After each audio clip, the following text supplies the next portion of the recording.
gimana sih Bang konsep perpagian di Kota Malang? Yang pasti kami mengimbau pada masyarakat kalau menemui hal-hal yang janggal langsung aja dilaporkan ke Dinas Perhubungan, kan banyak di sosial media bisa langsung DM. Tapi punya usaha dan tidak menyediakan ruang parkir, itu seperti apa Bang? idealnya biasanya tidak akan diizinkan. Rekayasa jaga splendid itu kan kalau arah dari Kayu Tangan itu langsung belok kanan kan Bang, mau arah ke Balai Kota. Ini harus muter Balai Kota dulu nih. Iya. Balai Kota, masuknya di depan Tumapel. Ya, Belok kanan masuk, itu baru Jalan Majapahit. Ya. Nah, program-program kayak gini nih, itu kan maksudnya di bidangnya Abang. Ya. Nah, cara biar ini kudu ditutup, ini harusnya dibuka, itu seperti apa sih Pak? Jadi ada namanya forum lalu lintas. Ada forum lalu lintas. Forum lalu lintas dan angkutan jalan. Itu ada. Kalau ini malam nih, kalau misalnya pulang malam, itu batas maksimalnya operasional traffic ini jam berapa? Kalau di kami atur di jam 12 malam itu flashing, jadi kuning ya. Ya, Itu di jalan perkotaan. Tapi kalau di jalan nasional, kayak teman-teman tahu di Arjosari, Ya. Arjosari kemudian ke arah Raden Intan, lewat Araya, itu sepanjang itu nggak ada yang lampu kuning, merah terus.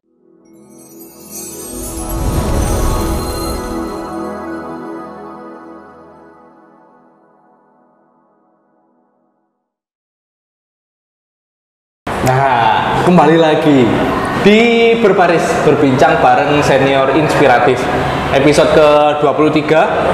Terus masih di tempat yang sama. Kita ada di Jaya Kafetarian Jaya di Suhat. Nah, gak usah banyak bridging lagi, langsung perkenalkan aja Bang. Siap. Kamera 1, kamera 2. Oke, ya. Assalamualaikum warahmatullahi wabarakatuh.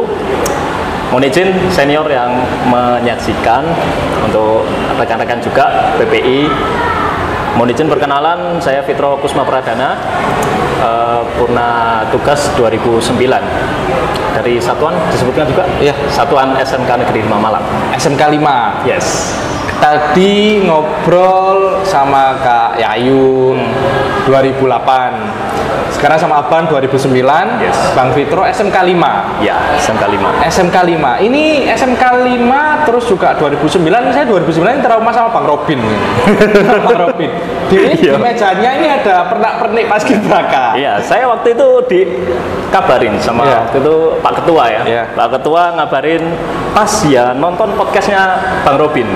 Waduh, gak enak langsung suasana hati kan. Terus dia keren pakai PDL itu ya. Ya, aku tak siapkan langsung. Ini langsung disiapkan. Ini Bang Robin, ya, ini loh. surat tugas, insya Allah masih ada ini. Surat tugas pertama ya. Jadi pemanggilan, tanda diterimanya itu, kemudian ini jadwal pelatihan tengah sama akhir kalau nggak salah.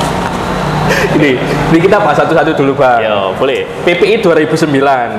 Pemerintahan Kota Malang Dinas Pendidikan dari 2009 Dinas Pendidikan. Yes. Naungan Benar. Dinas Pendidikan. Jadi PPI itu sempat paskibraka itu sempat beberapa dinaungi dinas. Terakhir 2018 itu Dinas Pendidikan, 2019 itu Dinas Pemuda dan Olahraga Dispora. Sekarang Bangkes Bangpol, Badan Kesehatan sekarang Bangsa dan Politik. Siap. Nah, ini masih jelas ini. Nomor suratnya tahunnya 2009. Malang 13 April 2009. Iya. Ini hubungan Oke. Pembina Utama Muda Itu Kepala Kepala Dinas Dinasnya. Pendidikan. Ya, Pak, waktu itu Pak Sofwan. Ini surat dari 13 April 2009, Bang. Iya. Berapa tahun yang lalu, Pak Ardi? Berarti 16 tahun. 16 tahun yang lalu. Masih ada nama-namanya. Nah, itu saya kalau tadi takutnya ada pertanyaan tentang siapa aja nama satu angkatan. Nah, ini saya bisa lihat ini. Bisa. Kerpean ya. Ini bisa sampai absen, saya percaya sih. Bang Robin ini loh. Ini data validnya Bang Robin. Yes. Apa namanya? Pakai PDL toh. Ini Oke, TP insya Allah masih ada. ini surat bukti bahwa diterimanya. Iya. Kalau panggil. Ini permohonan izin ke sekolah untuk pelatihan tengah dan akhir. Itu Oke. kan lebih intens ya. Ya, surat Hampir ya seharian full gitu kan. dispensasinya. Betul, dispensasi. Sama, ini isinya juga sama nama teman-temannya. Oke.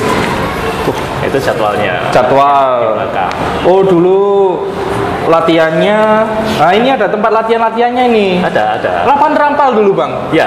Jadi 2009 itu di lapangan Rampal. Enggak, beberapa tempat sebenarnya. Awal itu saya ingat di SMP 4 pernah, di Ya. PSS pernah, Brawijaya Smart School Ya. itu pernah. Kemudian kalau di Rampal ini tengah menjelang akhir. Kalau akhir kan pasti di Balai Kota ya. Ya.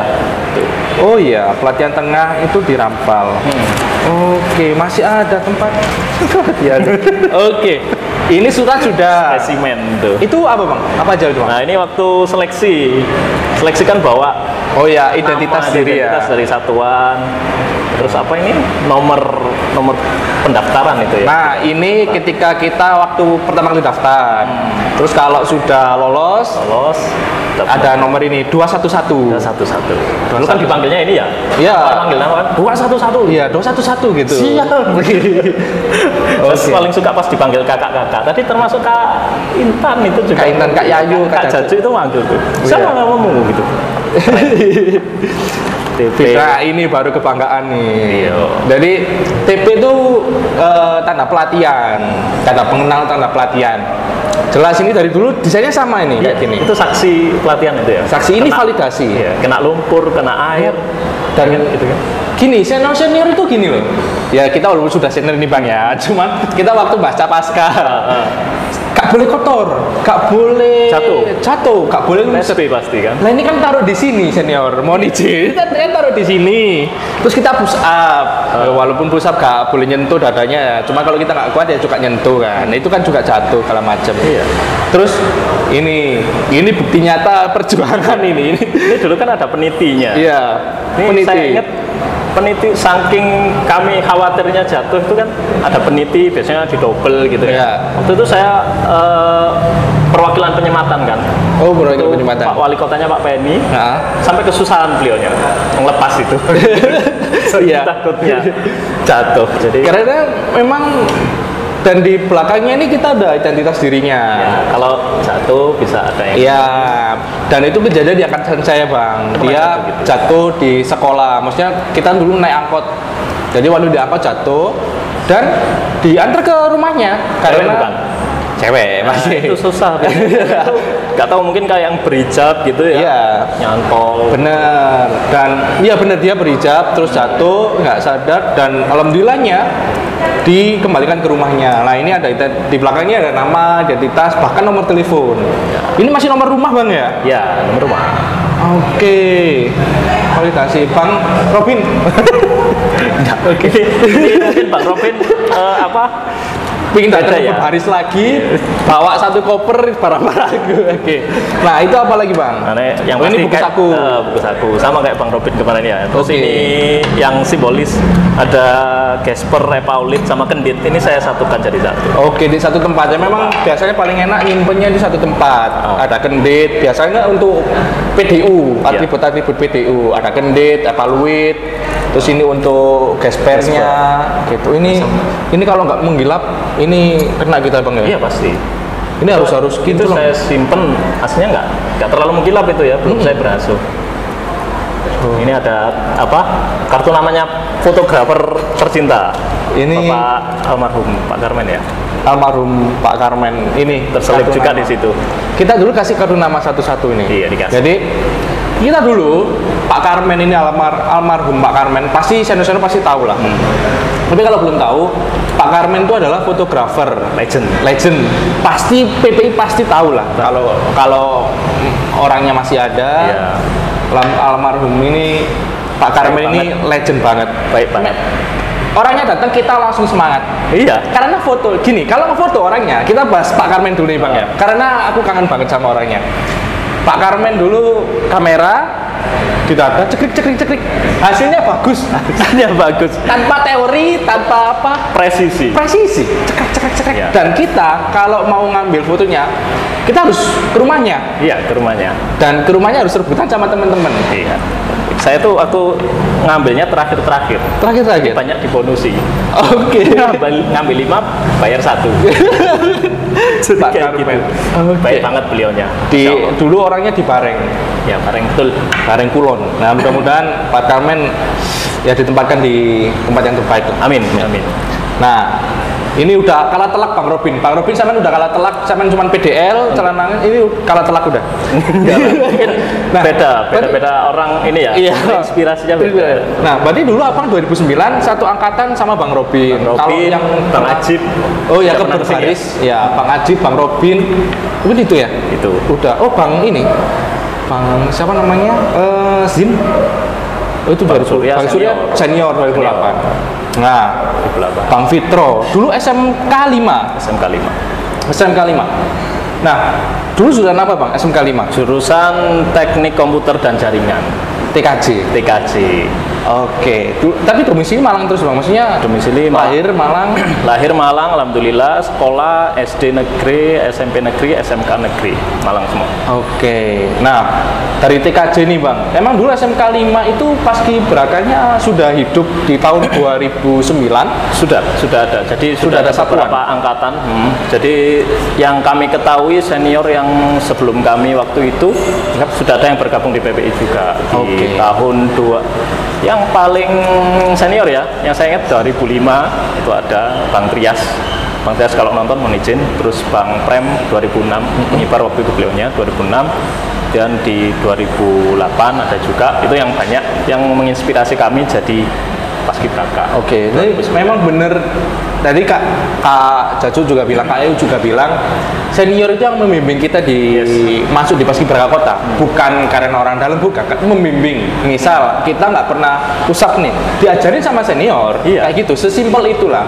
Kita nggak pernah lari, kita dikasih tahu lari itu ada tipsnya kan, kita biar nggak cepet-capek seperti apa, ditemenin. Bahkan dulu kalau saya kan 2017 nih Bang, 2016 ada senior saya, itu ditemenin, larinya ditemenin biar apa ya, biar mereka merasakan kebanggaannya jadi paskibraka kota. Terus yang bikin kuat itu nyanyinya bikin kuat. Nah, dulu Abang pelatihannya di mana Bang? Dulu paling ingat berkesan lah. Ini ya, orientasi. Saya paling ingat orientasi pertama sebelum mulai pendaftaran lah ya. Pendaftaran saya ingat itu waktu di SMA 9 itu pernah di sini ya, PJ ini ya, SMA 9 itu waktu itu PBB, kemudian pantokir itu di SMK 2. Akhirnya setelah habis pantokir keluar semua tuh langsung lari kan sepanjang jalan veteran. Kemudian pelatihan orientasi awal tuh di SMP 10 di lapangan SMP 10. SMP 10. Terus saya lupa orientasi keduanya. Pokoknya kemudian long march ya. Long march itu kembali lagi di SMA 9.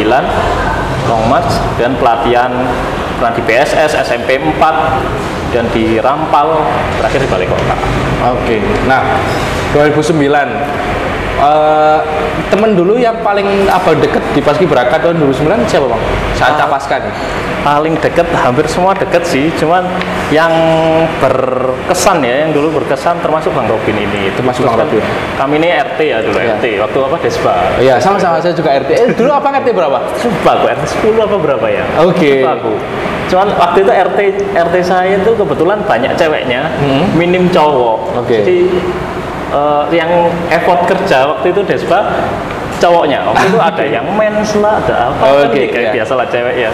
Jadi masak itu cowok. Jadi berkesannya malah cowok-cowok ini yang di dapur, yang anu. Nah, 2009 itu Abang keterima kelas waktu itu kelas 1. Kelas 1. Nah, kenapa? Mungkin saya ulangi lagi. Saya setiap mungkin tanya keterima kelas berapa itu mesti saya bilangnya dulu itu bisa daftar di kelas 10 dari kelas 11. Sekarang kan kelas 10 aja Bang. Jadi cuma sekali. Ya. Kalau dulu kan kita kesempatannya masih ada tahun depan. Untuk sekarang nggak bisa. Sekarang nggak bisa. Sekarang khusus kelas 1. Nah, dari kelas 1 keterima 2009. Magang di mana dulu Bang? Dulu sempat magang di sekolah dulu. Kan kalau di SMK 5 waktu saya 6 bulan magangnya. 3 bulan di sekolah, kemudian 3 bulannya di PT Imedia Visi Solusi dulu namanya, Spin Internet. Nah, dulu yang sering kunjung di situ namanya angkatan saya Bang Aan dulu dari SMK Telkom itu sering. Jadi itu juga yang teman agak akrab di situ, beliau-beliaunya itu. Banyak sih yang akrab, cuma sekarang masih kontakan. Jadi jadi Abang baru ketemu Abang baru kali ini nih. Ini ya. Baru ketemu Abang baru kali kenal. Tapi kayak kayak tiap hari ketemu dulu kita bang, ngobrol, iya. kita langsung enjoy, kita kenalan langsung. Karena backgroundnya sama mungkin ya. Mungkin, dan memang aku amati memang PPI kalau teman-teman PPI kayak gitu semua gitu loh. Entah itu dari senior atau dari angkatanku atau dari junior, itu lama gak ketemu misal, tapi ketemu lagi langsung klop, langsung akrab lagi, karena mungkin kita dulu pelatihannya juga lama kan bang, kita hampir 5 atau 6 bulan kan bersama-sama di situ. Nah, setelah lulus sekolah nih bang, abang kuliah atau bekerja? Alhamdulillah kuliah. Kuliah di mana? Kuliah di Polinema. Sama kayak Bang Robin juga. Jurusan? Jurusannya Teknik Informatika. Oke, teknik dari TKJ ya, ke Teknik Informatika. Teknik Informatika. Terus sempat aktif di Paskibraka Kota? Paskibraka Kota 1 tahun sih, tapi nggak sampai di pelatihannya adik-adik, hanya kegiatan apa waktu itu ya, pernah Porprov kan, pernah Kota Malang jadi tuan rumah Porprov, kemudian kami bergabung kembali, kemudian sudah kami fokus di satuan waktu itu. Di satuan. Di satuan kami waktu satu angkatan ada 3 orang. Nah, yang aktif itu beliau berduanya, ada namanya Bang Adit sama Kak Devi, itu yang berduanya aktif. Saya memang bagian satuan. Strateginya kayak gitu. Kalau kita lebih dari 2 orang yang diterima di satuan, satunya dibagi aktif PPI sama aktif Paskibraka satuan. Soalnya biar tetap mantau. Tetap kita tetap berjalan seiringan gitulah. Nah, berarti abang dulu diaktif di satuan SMK 5. Sekarang sering main atau sudah lama nggak ke SMK? Udah lama nggak SMK ini nih. Tagi senior ini. Itu waktu apa? Semenjak berkeluarga mungkin ya. Jadi membagi waktunya.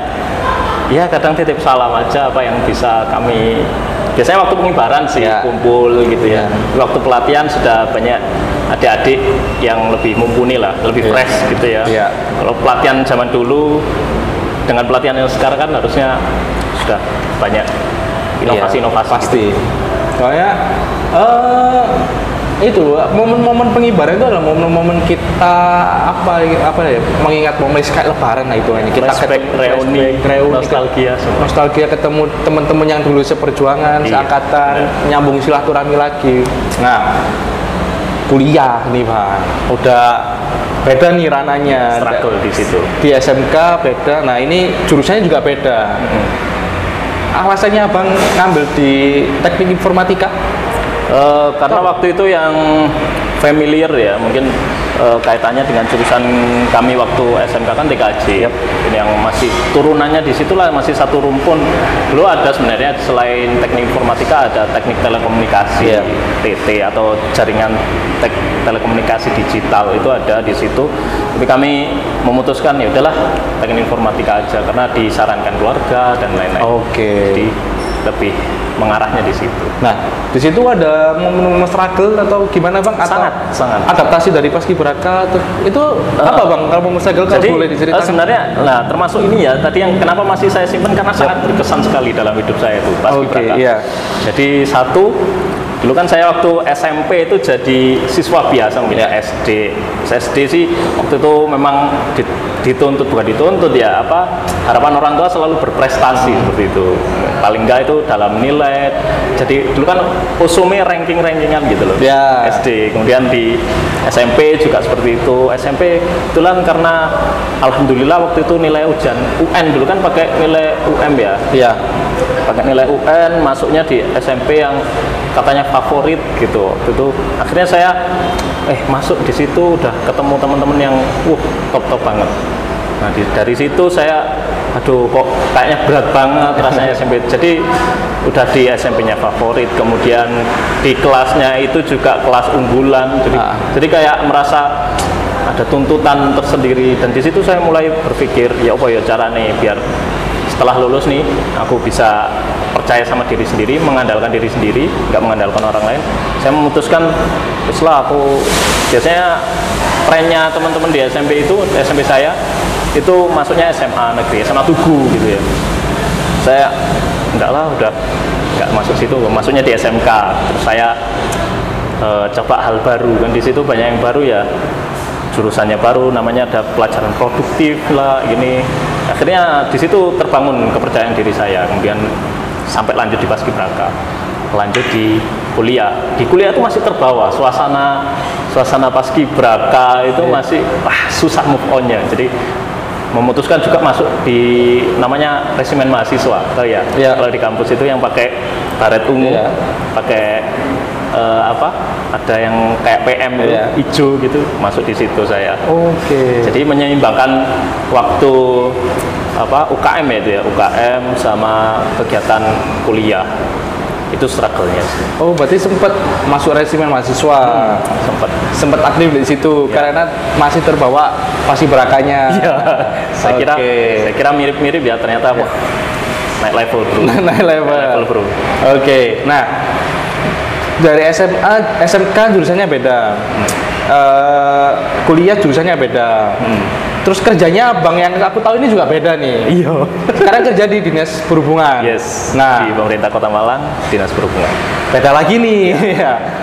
Kenapa kok sampai berbeda antara Abang jurusan kuliah sampai kerjaan sekarang? Sebenarnya nggak berbeda sih. Waktu itu kami saat lulus di perkuliahan itu kami sempat bersama dosen, nanti kan dosen ngajak proyek, ada proyek, kemudian sambil masa tunggu mencari kerjaan gitu, ada nih panggilan dari Dinas Perhubungan. Nah, di situ membutuhkan teknisi, memang teknisi yang kaitannya dengan teknik informatika, terus TKJ-nya ya dibutuhkan, jadi IT lah pokoknya. Itu kami masuk di situ, ternyata memang benar di situ membutuhkan. Jadi di situ ada satu ruangan khusus untuk kontrol monitoring traffic light, terus pemantauan lalu lintas. Jadi pas itu juga trouble di sana, di trouble jaringannya, jadi kena petir waktu itu. Jadi BTS-nya itu kena ada tower tuh, jaringannya kena petir. Jadi gimana caranya jadi ada teknisi yang di lapangan sinkron sama yang di lokasi di kantor. Itu nggak ada yang di kantor itu, Mas gimana konfig apa ya? Kan perlu dikonfig. Jadi biasanya tuh orang lapangannya ngonfig di sana, ngonfig di sini, bolak-balik gitu loh. Nah, akhirnya kami pas banget momennya di situ dibutuhkan, akhirnya bertahan sampai sekarang. Oh, awalnya ketika sengajaan. Iya. Karena ada problem itu tadi, akhirnya bisa sampai bertahan di situ, sampai di betul nggak kerja kan awalnya. Di situ sampai itu tahun berapa, Bang? Tahun 2016. 2016 sampai sekarang. Iya, awal tahun itu. Awal tahun 2016. Pertama di traffic itu. Iya. Terus sekarang di Dinas Perhubungan masih pindah-pindah? Masih sama. Sempat ini 2016 saya ditugaskan di pengujian kendaraan bermotor. Kalau teman-teman tahu kirkiran itu loh. Jadi di 2016 awal sampai pertengahan itu karena ada penambahan titik di situ kan. Jadi di Kota Malang itu kan ada titik-titik traffic light yang bisa dikontrol. Nah, itu dulunya masih sedikit, cuma 10 titik. Itu terus nambah lagi. Itu kan perlu ada rehab ruangan juga toh. Nah, itu kami ditempatkan dulu di pengujian kendaraan bermotor yang bermigrasi. Dulunya di Karanglo. Kalau teman-teman tahu di Karanglo itu ada kirkiran. Itu gabungan dari 3 kota, jadi Kota Malang, Kabupaten Malang, Kota Batu waktu itu. Itu asetnya provinsi, jadi difasilitasi di sana. Untuk sekarang sudah memiliki aset sendiri-sendiri. Di Kota Malang di Arjowinangun, di blok office ke selatan itu. Kemudian Kota Batu punya sendiri. Ya, sekarang ditempati kabupaten, wilayah utara, wilayah selatannya ada sendiri di Talangagung, di Panjen. Jadi sempat 2016 pertengahan, kemudian 2017 saya kembali lagi di kantor di Dinas Perhubungan di Raden Intan. Oh, berarti sempat pindah-pindah juga. Ya, itu masuknya di bidang lalu lintas. Seksi manajemen rekayasa dan keselamatan lalu lintas. Sampai sekarang? Sampai sekarang. Kalau di Dinas Perhubungan itu ada apa aja sih, Bang, untuk bidangnya? Bidangnya ada 3 sebenarnya. Tambah 1 sekretariat, kemudian 2-nya bidang lalu lintas ini. 3 ada bidang pengelolaan perparkiran. Yang keempat angkutan jalan, jadi bidang angkutan jalan. Kalau misal angkutan jalan nih, Bang, itu di SUP ini tupoksinya ngurusin apa aja sih? Kalau tupoksinya Dinas Perhubungan kan mulai dari perumusan kebijakan ya, perumusan kebijakan terkait perhubungan di Kota Malang. Jadi untuk semuanya, penyediaan fasilitas lalu lintas sampai penyediaan kebijakan untuk mengatur gimana jalan itu bisa berkeselamatan dan tertib. Kalau dulu gitu Mas, angkutan umum kan ada AT, Iya, ada apa aja, itu jalurnya memang disediakan Ya, dari Dishub. zaman dahulu kala itu Iya. lama banget gitu ya. Jadi memang belum ada perubahan di sana untuk sampai saat ini, dan masih ada kan yang jalan untuk sampai saat ini. Gitu aja pakai. Ya, memang kita sadari semua ya, sudah perkembangan zaman sampai saat ini memang harus bersaing dan inovatif. Ini Kota Malang juga mulai merumuskan gimana caranya untuk mengangkat kembali angkot itu. Jadi yang di beberapa daerah ada yang dibuat aplikasinya, dibuat sedemikian rupa. Nanti kita tunggu aja. Jadi ada inovasi baru untuk angkutan umum di Kota Malang. Oke. Nah, tadi itu yang salah satunya angkutan umum. Yang kedua ada parkir. Apa tadi Bang? Pengelolaan perparkiran. Nah, pengelolaan perparkiran. Nah, sempat jadi polemik juga kan? Ya, rame pasti ya, di medsos ini ya. Kalau dinas perhubungan parkir bos, parkir. Iya, parkir Kota Malang ini Gimana sih Bang konsep perparkiran di Kota Malang? Yang pasti kami mengimbau kepada masyarakat kalau menemui hal-hal yang janggal langsung aja dilaporkan ke dinas perhubungan, kan banyak di sosial media bisa langsung DM. Tapi untuk pastinya namanya parkir harus ada jukir, ada kendaraan ya yang parkir, ada lahan, kemudian tidak mengganggu arus lalu lintas ya. Jadi ada tempatnya khusus, biasanya di bahu jalan yang memang memungkinkan untuk disediakan parkir di sana. Dan sebenarnya kalau tempat usaha harus ada namanya satuan ruang parkir gitu loh. Nah, itu harus disediakan oleh pemilik usaha. Yang pasti kalau dari kami yang namanya petugas parkir atau yang biasa dipanggil jukir itu harus memakai rompi, kemudian punya KTA, harus dipakai itu, nggak boleh dilepas selama bertugas. Yang jadi kalau rompi warna biru, kemudian ada karcis gitu ya. Jadi kalau teman-teman menemui jukir yang tidak tertib seperti itu bisa ditanyakan. Ya, yang pasti utamakan keselamatan dulu biasanya. Kan cekcok ya, ada crash, jangan sampai lah itu. Jadi boleh silakan dilaporkan apabila menemui kejanggalan-kejanggalan itu. Oh, jadi ada yang resmi, pasti resmi kalau dari dinas perhubungan. Kalau ini kan ada aku lihat juga ada beberapa petugas parkir yang rompinya beda-beda nih Bang. Itu simbolnya kalau biru Dishub. Terus ada lagi yang ada memang ini yang waktu kalau Dishub biru atau biru merah. Biru merah itu insidentil ya. Insidentil kalau misalkan ada kegiatan di balai kota, kegiatan CFD itu kan ada yang memang datangnya saat itu aja, enggak seharian. Kalau yang sehari-hari yang pakai biru. Kalau rompi lama hijau ya. Kadang kami tegur juga kalau pas menemui kok masih lama rompimu. Ya Pak, belum dikasih lah. Nah, kalau yang warna lain misalkan di mall itu ada juga juru parkir itu di bawah naungannya Badan Pendapatan Daerah Bapenda Kota Malang. Itu masuknya di pajak parkir. Kalau di tadi retribusi parkir. Di pajak parkir itu tarifnya bisa beragam, ketika di mall gitu masuknya pajak parkir. Berarti rompinya sesuai pemilik usaha biasanya. Berarti nggak semua jukir itu adalah namanya dinas perhubungan. Kadang ada yang bebas parkir nih. Bebas parkir itu kan juga orangnya parkirnya beda gitu ya. Itu sudah masuknya di pajak parkir. Kalau misal punya usaha dan tidak menyediakan ruang parkir, itu seperti apa Bang? Kalau idealnya biasanya tidak akan diizinkan. Namanya kan di dinas perhubungan ini ada juga namanya analisa dampak lalu lintas, analisis dampak lalu lintas, andalalin. Jadi kami juga merumuskan itu. Biasanya pemilik usaha itu sebutkan biasanya ada IMP gitu ya, sertifikat tahunan, kajian dampak lingkungannya, AMDAL itu ya. Itu kan harus dipenuhi semua. Termasuk namanya analisis dampak lalu lintas. Ini tapi melihat dulu kapasitas kursinya berapa. Nah, itu nanti diperhitungkan, dirumuskan. Nah, ini kendaraan yang masuk nanti paham namanya bangkitannya berapa kendaraan yang lewat situ. Biasanya hotel seperti resto besar itu baru diperhitungkan. Tapi kalau resto tempat kecil dicarikan satu kayak di sini nih, ini kan parkirnya luas tempatnya, bisa di satu tempat gitu. Jadi seperti itu alternatifnya. Jadi beberapa usaha parkirnya satu tempat. Nah, tarif, soal tarif ini bang, soalnya udah sampai ada 2.000 nggak buat miskin atau mungkin yang ramai di media sosial dari lebih gitu ya. iya 2.000, ada 3.000, ada 5.000, ada Kalau motor yang pasti 2.000. di Malang ini bang ya, Ya.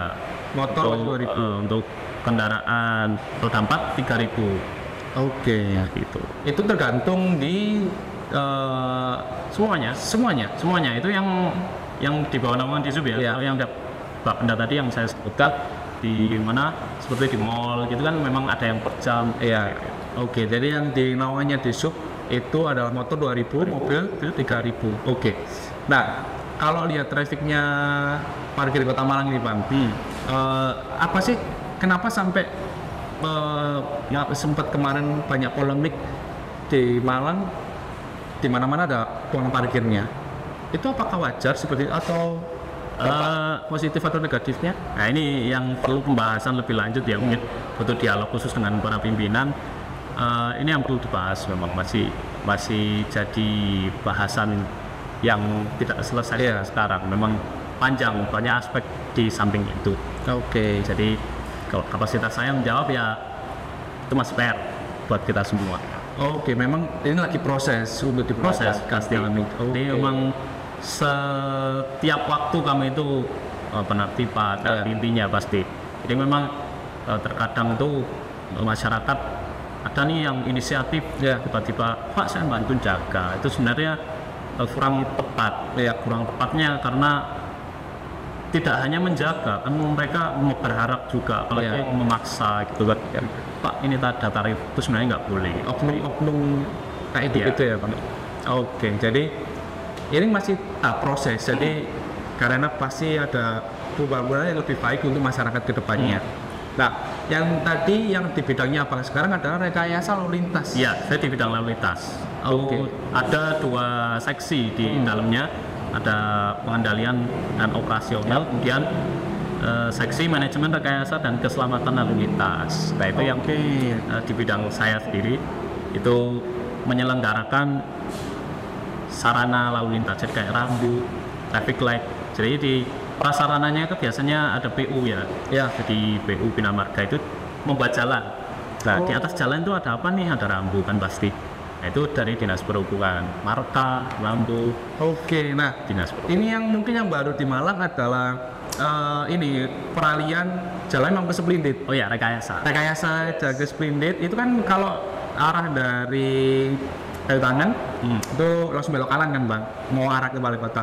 Ini harus muter Balai Kota dulu nih. Iya. Balai Kota masuknya di depan Tumapel. Iya. Belok kanan masuk itu baru Jalan Majapahit. Ya. Nah,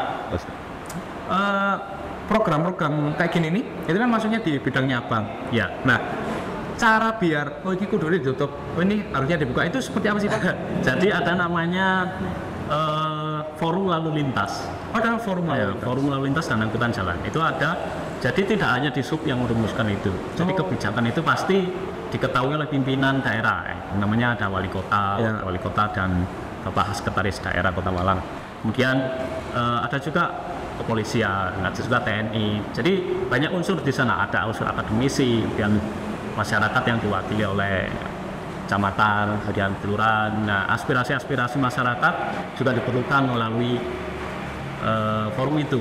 Oke. Akademisi juga banyak dari para dosen, para pakar perhubungan, para pakar transportasi itu juga bergabung di sana. Jadi tidak hanya di sub yang berpikir di rekayasa lalu lintas. Oke, jadi nggak cuma hanya di sub, tapi masyarakat juga terlibat di situ. Iya. Pimpinan daerah, masyarakat, yang ahli di bidangnya pakar dan segala macam terlibat di Iya. situ. Jadi nggak ujuk-ujuk di sub ini tutup, enggak. Oke. Pasti sudah dirapatkan dan itu ada proses di belakangnya. Oke, nah, tujuan kita masih yang tadi case-nya di split ini bang, itu tujuannya kita harus muter ke Balai Kota, itu harapannya seperti apa bang? Harapannya kan supaya semakin lancar dan memang kan Kota Malang ini semakin ini ya maju ya, semakin Iya. maju, semakin keren lah. Iya.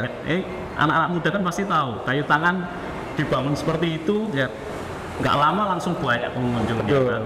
Nah, jadi untuk sebenarnya kalau pelebaran jalan itu opsi yang terakhir sekali. Jadi memang tidak mudah untuk melakukan itu. Jadi untuk penanganannya yang saat ini bisa itu rekayasa lalu lintas memang. Jadi ya untuk supaya jalan itu memang harus muter agak jauh ya. Iya. Tapi kita mikir logikanya kayak kita nggak jalan toh kan. Kalau jalan kita bebas mau kemana aja. Iya. Kalau pakai motor kan effortnya sedikit kan, kita tinggal gas aja, ya kan muter aja nggak banyak tenaga betul Iya. ya. Itu aja Dan sekarang pertimbangan. di situ kan titik macet juga gitu. Nah, mungkin titik-titik macet di Kota Malang ini kan juga lumayan ada beberapa titik lah Bang. Ya, Mungkin kalau boleh diinformasikan titik macet yang menurut ada apa ya paling parah atau mungkin ada red zone-nya kalau kami memantau selama ini ya, jadi Kota Malang ini tipikal jalanannya itu kan memang nggak lebar ya, nggak lebar, kemudian banyak persimpangan.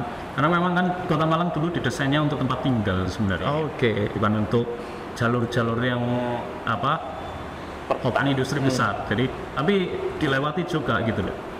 Dan Kota Malang ini dengan tipikal yang seperti itu sedikit-sedikit berhenti kena lampu merah. Ya. Jadi sebenarnya kemacetannya itu lebih banyak, salah satu faktornya dari perilaku masyarakat juga. Jadi waktunya merah, mereka tetap menerobos, akhirnya yang depan itu belum jalan ke misalkan dari selatan ke utara, belum ke utara itu udah diserombol lagi. Akhirnya yang dari arah timur baratnya susah nih mau masuk. Jadi faktor-faktor itu yang perlu kita sadari dari masyarakat, dari pengendara ya terutama, itu harus wise lah, harus bijak dalam menyikapi. Kalau sudah ada rambu lalu lintas, ada larangan, itu janganlah dilanggar. Oke. Nah, Nah, itu kalau zona-zonanya itu biasanya yang kita tahu ya, namanya KTL, ada kawasan tertib lalu lintas ini sepanjang mulai jalan Jaksa Agung Suprapto. Itu kan kalau jam-jam sekolah, jam-jam masuk kerja itu kan berbarengan nih ya, anak sekolah jam 7, kerja jam 8. Jadi mendekati jam 7 jam 8 ini peak hour-nya di situ. Jadi sampai di depan Sabilillah itu biasanya. Tapi antreannya itu hanya di menjelang traffic light. Dan di Saujajar itu yang sering kami rekayasa di sana. Jadi untuk lampu lalu lintasnya untuk sekarang kan sudah canggih nih, jadi bisa adaptif. Jadi kalau memang dilihat panjang itu dia bisa menyesuaikan di merahnya. Jadi ada mana yang dilihatnya sudah sepi nih, sudah kosong, itu di-cut. Biasanya kan 30 detik, tapi kok 20 udah habis nih. Di 2 detik 22 dia cut, langsung dialihkan ke yang antrian lebih panjang. dan itu otomatis. Otomatis. Oke. Nah, Seperti itu. kalau Mas traffic nih, Mas, lampu merah ini. Sekarang di Malang masih ada yang operasikan nggak sih? Atau semua itu udah otomatis? Ada yang operasikan kalau kami melakukan perubahan-perubahan. Jadi kan ada sistemnya itu ya. Jadi di jadwal Senin sampai Jumat jam segini sampai segini ini pakai program 1. Oh, Jam segini bisa sampai gitu ya? segini program 2. Jadi seperti itu. Nah, kalau ini malam nih, kalau misalnya pulang malam itu batas maksimalnya operasional traffic ini jam berapa?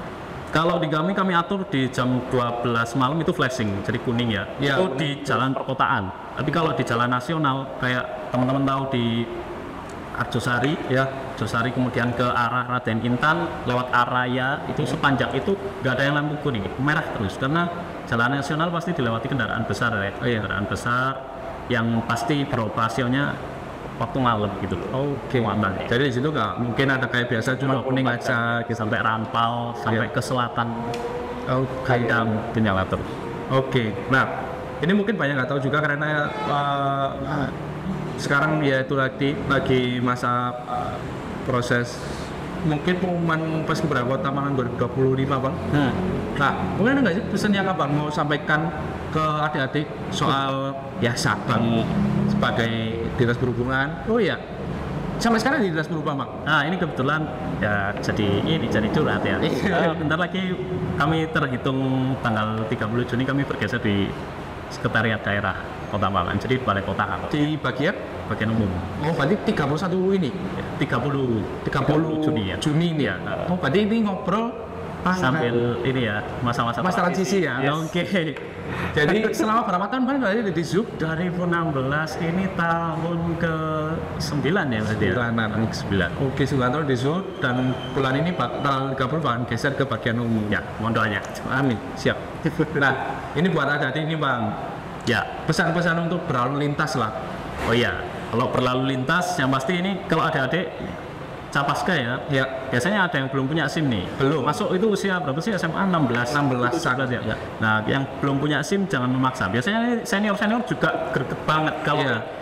yang belum punya SIM nggak boleh motoran kan pasti. Iya. Waktu pelatihan itu jangan memaksa untuk kendaraan bermotor. Dibonceng boleh. Sekarang banyak adik-adik ada fasilitas ojek online, Iya. taksi online. Kalau dulu waktu kami 2009 cuma angkot. Iya. Nggak ada. Kita bisa untuk kita nepeng teman lah, diantar lah. Oke. Sekarang banyak fasilitas, manfaatkan. Jangan memaksa untuk tidak tertib. Oke. Nah, itu buat ada di Bang buat. Nah, untuk PPI-nya sendiri, kan udah lama nih Bang Apan 2009, terus juga diaktif PPI mungkin di tahun 2010, mungkin kegiatan-kegiatan PPI. Nah, ada pesan-pesan buat organisasi PPI nggak sih Bang? Untuk organisasi PPI tetap jaya, pasti harus tetap jaya. Kemudian semua hal-hal yang sulit pasti bisa diselesaikan gitu. Biasanya kan ada ya masalah-masalah. Ya, jadi tapi selama ini saya lihat PPI aman-aman aja, keren, makin keren. Amin. Oke. Nih Bang, untuk terakhir nih, buat apa? Prinsip abang yang abang pegang sampai sekarang itu apa? Kata-kata hari inilah. Oh gitu ya. Sesulit-sulitnya hidup yang kita jalani ini pasti akan selesai dengan seiringnya waktu. Jadi tetap aja lakukan, jangan mengambil langkah instan. Contohnya ya, kita banyak nih sekarang anak-anak muda yang aku mau ini aja deh, kabur dari rumah, apalah mengambil langkah instan mau bunuh diri lah, itu jangan sampai. Jadi masih banyak yang orang yang sayang sama kita. Ya, kita nggak tahu kita ini dibutuhkannya kapan. Jadi itu aja. Oke, top. Terima kasih, Bang Fitro.